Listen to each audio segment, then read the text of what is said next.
जय हिंद दोस्तों, स्वागत है एक बार फिर से आपके अपने YouTube चैनल परीक्षा की चर्चा बाय आदित्य में। तो आज हम करंट अफेयर की क्लास करेंगे। करंट अफेयर में मैंने मोस्ट इम्पॉर्टेंट क्वेश्चंस रखे हैं जो आपके कम्पिटिटिव एग्जाम में पूछे जा सकते हैं। तो आज करंट अफेयर की पहली क्लास होगी, तो आप लोग जरूर क्लास को ज्वाइन कीजिए और चैनल को लाइक और सब्सक्राइब जरूर कीजिए और ज़्यादा से ज़्यादा शेयर कीजिए। इस बार आपके कम्पिटिटिव एग्जाम में हम लगातार दो वीडियोस डालते रहेंगे जो आपके लिए बहुत यूज़फुल होगा। तो प्लीज़ ज़रूर वीडियोस को चेक करते रहिएगा और सब्सक्राइब जरूर कीजिएगा और मेरी टीम को जरूर ज्वाइन कीजिएगा। तो चलिए चलते हैं वीडियो की ओर। तो चलिए चलते हैं करंट अफेयर की ओर, और ये इंपॉर्टेंट करंट अफेयर है जो आपके एग्जामिनेशन में पूछे जा सकते हैं। तो मैं आदित्य आपके साथ चलता हूँ क्वेश्चन की ओर। तो पहला क्वेश्चन आपके सामने ये है कि किस संगठन ने चोटों और हिंसा को रोकने के लिए एक सिंहावलोकन शीर्षक से रिपोर्ट जारी की है। तो वो कौन सी संस्था है जिन्होंने ये रिपोर्ट जारी की है? तो ये रिपोर्ट जारी करने वाली संस्था का नाम है WHO। तो WHO ने ही आपकी ये जारी की है चोटों और हिंसा को रोकने वाली सिंहावलोकन। दूसरा क्वेश्चन है कि रिसेंटली हाल ही में निधन हुआ है ग्रांट वेल का, वो किस क्षेत्र से संबंध रखते थे? तो ग्रांट वेल है, याद रखिएगा नाम, बहुत ही इंपॉर्टेंट नाम है कि ग्रांट वेल, ये बहुत ही इंपॉर्टेंट नाम है आपके सामने है। तो इन्होंने मेनली जो ये थे, ये एक रिपोर्टर थे। ये जो थे ये एक रिपोर्टर थे। तो चौथा इसका आंसर सही होगा, ये एक रिपोर्टर थे। और ये रिपोर्टर जो थे USA से बिलोंग करते थे, यूनाइटेड स्टेट ऑफ अमेरिका से ये रिपोर्टर बिलोंग करते थे। और अब अगले क्वेश्चन की ओर बढ़ते हैं हम। तो अगला क्वेश्चन है, प्रधानमंत्री नरेंद्र मोदी ने किस राज्य में मोपा अंतर्राष्ट्रीय हवाई अड्डा आपका उद्घाटन किया है, हवाई अड्डे का उद्घाटन किया है? तो किस राज्य में किया है? तो उन्होंने किया है गोवा में। गोवा इसका करेक्ट आंसर है। गोवा में आपका प्रधानमंत्री नरेंद्र मोदी ने रिसेंटली मोपा अंतर्राष्ट्रीय हवाई अड्डे का उद्घाटन किया है। चलिए फिर अगले क्वेश्चन की ओर। हाल ही में किस भारतीय स्टार्टअप को अर्थशॉट अवार्ड 2022 से सम्मानित किया गया है? तो कौन सा है कि recently which Indian startup has been awarded the Earthshot award 2022? तो कौन सा ऐसा है भैया जिसे ये मिला है? तो आपको बता दें, ये आपका मिला है फार्मिंग में। फार्मिंग इसका करेक्ट आंसर है। फार्मिंग में आपको ये अवार्ड दिया गया है रिसेंटली 2022 का, अर्थशॉट अवार्ड इसे कहा जाता है। ठीक है, तो अगला क्वेश्चन है कि उत्तर प्रदेश के किस शहर में पहला विकलांग थीम पार्क बनेगा? तो बहुत इंपॉर्टेंट क्वेश्चन है उत्तर प्रदेश से रिलेटेड। उत्तर प्रदेश के किस शहर में पहला विकलांग थीम पार्क बनेगा? तो उत्तर प्रदेश के लखनऊ शहर में पहला विकलांग थीम पार्क बनेगा। ठीक है, और सईद अशफाकुल्ला आपका जो पार्क है, वो जू है, वो गोरखपुर में मौजूद है। ठीक है, तो क्वेश्चन आ सकता है, हालांकि क्वेश्चन ये है कि उत्तर प्रदेश के किस शहर में पहला विकलांग थीम पार्क बनेगा? तो पहला विकलांग थीम पार्क आपका लखनऊ में बनेगा। चलिए अगले क्वेश्चन की ओर। हाल ही में उत्तर प्रदेश के किस शहर में द्रविड़ शैली के मंदिर का निर्माण किया गया है? ये क्वेश्चन बहुत ही न्यूज़ में था, बहुत ही न्यूज़ चैनलों ने इसे कवर भी किया था। तो इसका बढ़िया सा आंसर है वाराणसी में आपका ये द्रविड़ शैल मंदिर का निर्माण किया गया है। ठीक है, अन्नपूर्णा देवी मंदिर है वहाँ पर, उसी में। तो ये बड़ा इंपॉर्टेंट क्वेश्चन है क्योंकि बहुत ही बार न्यूज़ में था और उत्तर प्रदेश के प्रोस्पेक्टिव से बहुत इंपॉर्टेंट भी है। फिर चलिए अगले क्वेश्चन की ओर। अगला क्वेश्चन है, कौन सा भारतीय शहर है जो 2022 में चौथे बांग्लादेश फिल्म महोत्सव की मेजबानी करता है? तो बताइए कौन सा शहर है भैया? तो वो शहर है आपका, बताइए जल्दी से, कोलकाता जो शहर है आपका, ये आपका आंसर है कोलकाता जो शहर है वो आपका भारतीय शहर है जो चौथे बांग्लादेश फिल्म महोत्सव को मेजबानी करता है। ठीक है, देखिए बांग्लादेश फिल्म महोत्सव का चौथा संस्करण कोलकाता में आयोजित किया जा रहा है। 5 दिवसीय समारोह में बांग्लादेश के 37 फिल्मों, 37 याद रखिएगा, ये भी कभी कभी पूछा जाता कितनी फिल्मों में, तो 37 फिल्मों में और वित्त चित्रों में स्क्रीनिंग की जाएगी।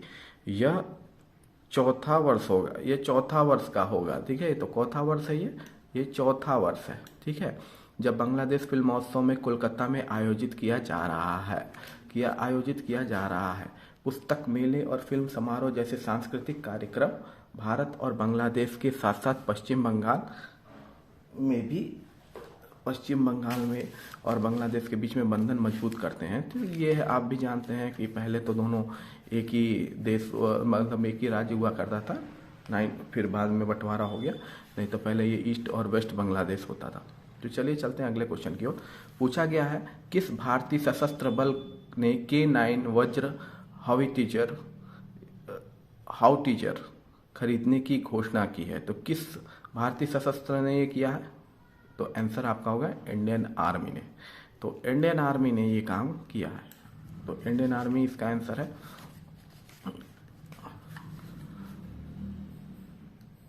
भारतीय सेना ने चीन के साथ सीमा पर अपनी सैन्य ताकत को सुधारने के लिए 120 युद्ध सामग्री और 10 हवाई लक्ष्यकरण प्रणाली खरीदने की प्रक्रिया शुरू कर दी है। तो 100 का एनिमेशन, तो इसका पूरा आंसर है इंडियन आर्मी की तरफ से है। फिर देखिए अगला क्वेश्चन है बिहारी पुरस्कार, ये भी बहुत ही न्यूज में था। Which was seen in the news, खबरों में रहा बिहारी पुरस्कार किस क्षेत्र से जुड़ा है? तो किस क्षेत्र से जुड़ा है भैया? बिहारी पुरस्कार किस क्षेत्र से जुड़ा है आपका? तो बिहारी पुरस्कार जो है लिटरेचर से जुड़ा है। किससे जुड़ा है? लिटरेचर से। तो ये इसका आंसर होगा लिटरेचर से आपका जो है बिहारी पुरस्कार जोड़ा गया है। ठीक है, बिहारी पुरस्कार हर साल हिंदी या राजस्थानी में से एक राजस्थानी लेखक द्वारा पिछले 10 वर्षों से प्रकाशित उत्कृष्ट कार्य के लिए दिया जाता है। ठीक है, तो बिहारी पुरस्कार किस लिए दिया जाता है? बिहारी पुरस्कार हर साल हिंदी या राजस्थानी में एक राजस्थानी लेखक द्वारा पिछले 10 वर्ष में दिया जाता है। ठीक है, या हिंदी हो या राजस्थानी में हो, और राजस्थानी लेखक द्वारा पिछले 10 वर्ष में दिया जाता है। ठीक है, वयोवृद्ध लेखक मधु कंकरिया और डॉक्टर माधव हाड़ा, ये भी इंपॉर्टेंट है, मधु कंकरिया और डॉक्टर माधव हाड़ा को 31वें और 32वें बिहारी पुरस्कार से सम्मानित किया गया है। तो नाम भी आपको याद रखना है क्योंकि कभी कभी नाम पूछ लेता है। तो मधु कंकारिया और डॉक्टर माधव हाड़ा, ये नोट कर लीजिएगा आप लोग, यहाँ पे है मधु कंकरिया और डॉक्टर, इन्हें 31वां और 32वां बिहारी पुरस्कार मिला गया है। और ये 1991 में के बिरला फाउंडेशन द्वारा स्थापित 3 साहित्यिक पुरस्कारों में से एक है। ठीक है, तो किसके द्वारा है ये? के बिरला फाउंडेशन द्वारा। यह बिहार में मैक्सिमम काम बिरला फाउंडेशन ने ही किया है। ठीक है, तो बिरला फाउंडेशन द्वारा ही है 1991 में ये स्थापित किया गया था। ठीक है, तो ये इम्पोर्टेंट है, इसको नोट जरूर कर लीजिएगा। अब अगला चलते हैं कि ये क्वेश्चन है अगला G20 शिखर सम्मेलन किस देश में आयोजित किया जाएगा? तो अगला कब किस में किया जाएगा? भाई सबको पता है कि हमारे प्यारे देश भारत में अगला G20 सम्मेलन होगा, और ये पहली बार भारत को मेजबानी दी गई है। इससे पहले ये कहाँ हुआ है? जो इस साल का हुआ है, तो इस साल का 2022 का जो हुआ था वो कहाँ हुआ था? इंडोनेशिया में हुआ था। इंडोनेशिया के किस शहर में हुआ था? बाली में हुआ था। तो इंडोनेशिया के बाली में हुआ था। और अगर पूछ देगा कि अगला मतलब 2023 का कब, किसके पास है मेजबानी अब? तो अब भारत के पास मेजबानी है। ठीक है, एक नई अध्ययन के अनुसार कौन सी प्रजातियां प्रतिदिन लगभग 10 मिलियन माइक्रो प्लास्टिक के टुकड़े निकल सकती हैं? ठीक है, तो अभी एक सर्वे किया गया है, स्टडी में पाया गया है कि लगभग 10 मिलियन माइक्रो प्लास्टिक के टुकड़े निकल सकती है। एक ऐसी प्रजाति को खोजा गया है, तो वो कौन सी है? तो वो प्रजाति का नाम है ब्लू व्हेल। ठीक है, तो ब्लू व्हेल जो है, ब्लू व्हेल के पास है जो कि प्रतिदिन 10 मिलियन माइक्रोप्लास्टिक के टुकड़े निकल सकती है। सोच लीजिए इतना ज़्यादा। ठीक है, तो एक नए अध्ययन के अनुसार ब्लू व्हेल प्रतिदिन लगभग 10 मिलियन माइक्रोप्लास्टिक टुकड़े यानी लगभग 95 पाउंड 43.5 किलोग्राम तक प्लास्टिक निकल सकती है। सोच लीजिए 43.5 किलोग्राम तक प्लास्टिक वो निकल सकती है सिर्फ एक दिन में। तो खुद में बड़ी बात है भाई, लेकिन ये नुकसान भी है उसके लिए। तो फिर क्वेश्चन लग रहा है कि पूछा गया एशियाई महाद्वीपों में शतरंज चैंपियनशिप में किस भारतीय शतरंज खिलाड़ी ने ओपन और महिला खिताब जीता है? ठीक है, तो किसने जीता है भैया? इसका आंसर आपको पता होगा, आर प्रज्ञानंदा और कुनेरू हम्पी ने। तो ये होंगे आंसर, आर प्रज्ञानंदा और कुनेरू हम्पी, इन्होंने ही जीता है। ठीक है, इन्होंने ही ये जीता है। देखिए थोड़ा सा प्रोनाउंसिएशन गड़बड़ होगी तो आप लोग देख लीजिएगा। तो ये होगा इसका आंसर। ठीक है, तो option third R Praggnanandhaa and Koneru Humpy ने जीता है एशिया महाद्वीपीय शतरंज चैंपियनशिप। ठीक है, उसके बाद पूछा गया अगला क्वेश्चन है कि कौन सा राज्य 2022 में राष्ट्रीय आदिवासी नृत्य महोत्सव का मेजबान है। ठीक है, तो which state is the host of national tribal dance festival in 2022। बहुत इंपॉर्टेंट क्वेश्चन है, पीसीएस में पूछा भी जाता है इसे। तो भैया बताइए क्या है इसका आंसर, कौन है? तो छत्तीसगढ़ ने है जो 2022 में नेशनल ट्राइबल डांस फेस्टिवल का होस्ट किया था। ठीक है, तो याद रखिएगा क्योंकि क्वेश्चन पीसीएस में इस तरह का क्वेश्चन पूछे जाते हैं। पीसीएस में खासकर यूपी पीसीएस में तो पूछे ही जाते हैं, बिहार में भी पूछे जाते हैं। तो इस तरह के क्वेश्चन पे तो स्पेशल फोकस होना चाहिए हमारा। ठीक है, अगला क्वेश्चन है, देखिए हाल ही में, देखिए इसके बारे में एक्सप्लेनेशन भी दी है। हाल ही में छत्तीसगढ़ के रायपुर में, ठीक है, रायपुर में कहाँ पे किया गया है? रायपुर में द्वारा राष्ट्रीय आदिवासी नृत्य महोत्सव की मेजबानी की गई है। मेले में करीब 1 लाख लोग शामिल हुए थे। कितने लोग? 1 लाख लोग शामिल हुए थे। उत्सव में भारत और भारत के अलावा देखिए कौन कौन से स्टेट की बात की गई है। मोजाम्बिक, मंगोलिया, टोंगा, रूस, इंडोनेशिया, मालदीव, सर्बिया, न्यूजीलैंड और मिस्र जैसे देशों के 1500 से अधिक नर्तकियों ने भाग लिया था। किन किन देशों के? फिर से देख लीजिए, मोजाम्बिक, मंगोलिया, टोंगा, रूस, इंडोनेशिया, मालदीव, सर्बिया, न्यूजीलैंड और मिस्र जैसे कितने लोगों ने? 1500 से अधिक डांसरों ने इसमें भाग लिया था। ठीक है, तो मैंने नाम एकदम क्लियर बोल दिया है। एक बार पॉज करके आप जरूर इसको वो कर लीजिएगा। कभी कभी पूछ लेता है, ये पूछ लेता है कहाँ हुआ था? रायपुर में हुआ था। ठीक है, मेजबानी किसने की? छत्तीसगढ़ ने की। ठीक है, अब पूछा है कि एलन मस्क द्वारा ट्विटर के अधिग्रहण के बाद ट्विटर के नए मुख्य कार्यकारी अधिकारी कौन है? भैया कौन है? भैया एलन मस्क ने अभी हाल ही में ट्विटर को खरीद लिया है। तो ट्विटर के नए सीईओ किसे बनाया उन्होंने? चीफ एग्जीक्यूटिव ऑफिसर उन्होंने किसे बनाया है? तो उन्होंने खुद ही वो उसके सीईओ बन बैठे हैं। एलन मस्क खुद ही उसके सीईओ बन बैठे हैं। ठीक है, हालांकि इसके बाद से ट्विटर में काफ़ी उथल पुथल देखने को मिली है, लेकिन आंसर इसके हैं एलन मस्क खुद ही उस ट्विटर के सीईओ हैं। ठीक है, तो अगले क्वेश्चन की ओर बढ़ते हैं। हाल ही में सुखविंदर सिंह सुक्खू किस राज्य के मुख्यमंत्री बने हैं? देखिए अभी 2 राज्यों में चुनाव हुआ था, गुजरात और हिमाचल में। तो सुखविंदर सिंह सुक्खू जो है वो हिमाचल के मुख्यमंत्री बने हैं। ठीक है, और इन्होंने मुख्यमंत्री बनते ही पुरानी पेंशन स्कीम हिमाचल में लागू कर दी है। तो ये बहुत अच्छी बात है उन एम्प्लॉय के लिए जो स्टेट गवर्नमेंट में जॉब कर रहे हैं। तो नाम याद रखिएगा, सुखविंदर सिंह सुक्खू। गुजरात के भी चीफ मिनिस्टर का नाम आप याद रखिएगा, हालांकि वो वही हैं जो पहले थे, लेकिन हिमाचल के चेंज हुए हैं, सुखविंदर सिंह सुक्खू हुए हैं। ठीक है, और किस पार्टी से बिलोंग करते हैं? कांग्रेस से बिलोंग करते हैं। ठीक है, अब अगला क्वेश्चन है कि which country is the host 26 international Malabar naval exercise. ठीक है, 2022 में 26वें अंतर्राष्ट्रीय मालवार नौसेना अभ्यास का मेजबान कौन सा देश है? बताइए कौन सा देश है भैया? ठीक है, किसने की है मेजबानी? तो जापान ने की है।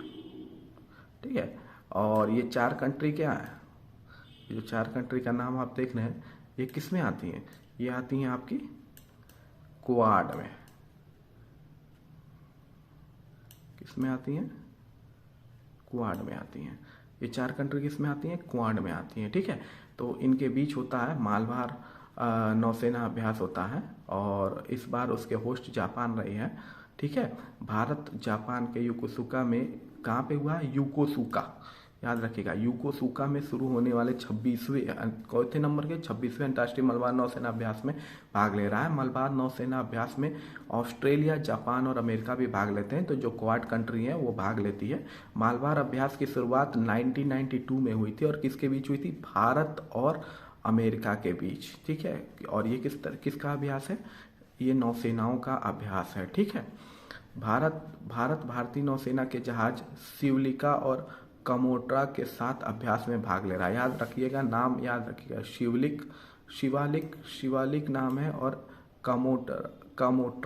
कमोट्रा नाम है, के साथ 2 हैं जहाज जो पार्टिसिपेट कर रही हैं। कभी कभी ये भी क्वेश्चन में पूछ लेता है। ठीक है, अगला क्वेश्चन है कि समीक्षा is a platform promoted by which union ministry. जो समीक्षा किसी केंद्र मंत्रालय द्वारा प्रवर्तित एक मंच है, क्या है भैया, किसके द्वारा है?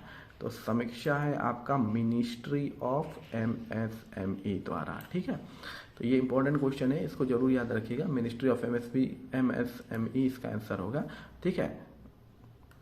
तो उसके बारे में लिखा है ऊर्जा दक्षता ब्यूरो बी और एम, देखिए ऊर्जा दक्षता ब्यूरो बीईई और एमएसएमई मंत्रालय ने एक सहयोगी मंच समीक्षा लघु और माध्यम उद्यम ऊर्जा दक्षता ज्ञान साझाकरण को भी बढ़ावा दिया है।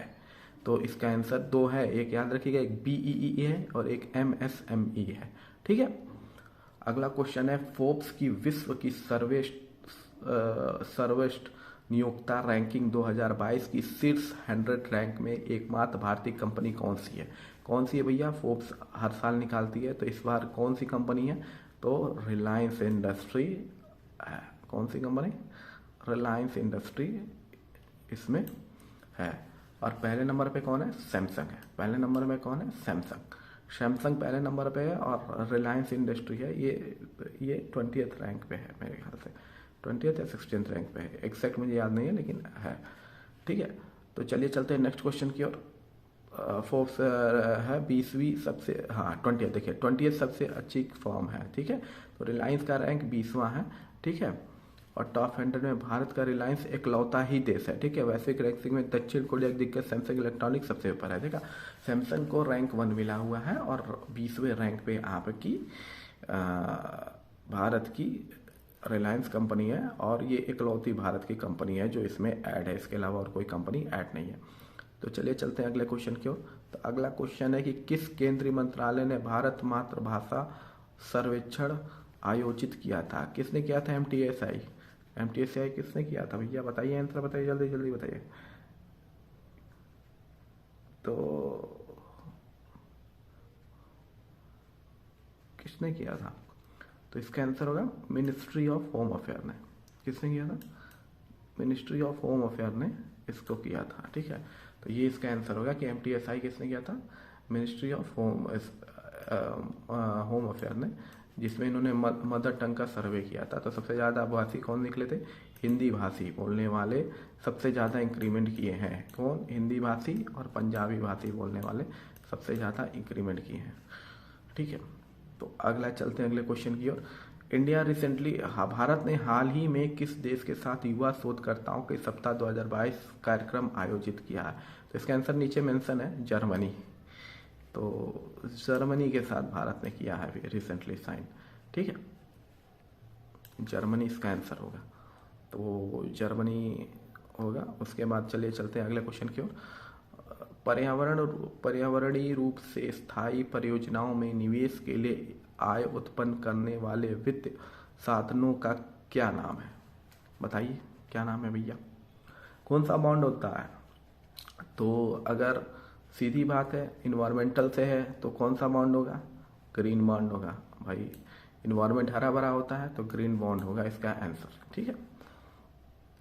अगला क्वेश्चन है राष्ट्रीय शिक्षा दिवस 2022 की थीम क्या थी? क्या थी भैया राष्ट्रीय शिक्षा दिवस 2022 की थीम?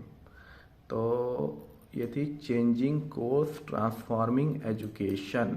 तो थीम के क्वेश्चन भी बहुत आते हैं, तो ये याद रखिएगा कि ये थी इसकी changing course and transforming education, ठीक है। अगला क्वेश्चन है स्विट्जरलैंड पर्यटन द्वारा किस भारतीय खिलाड़ी को मैत्री राजदूत के रूप में नियुक्त किया गया? किससे किया गया भैया? बताइए बताइए किसे किया गया? तो किया गया है नीरज चोपड़ा को। नीरज चोपड़ा को आपका मैत्री राजदूत फ्रेंडशिप एम्बेसडर चुना गया है स्विट्जरलैंड टूरिज्म के द्वारा।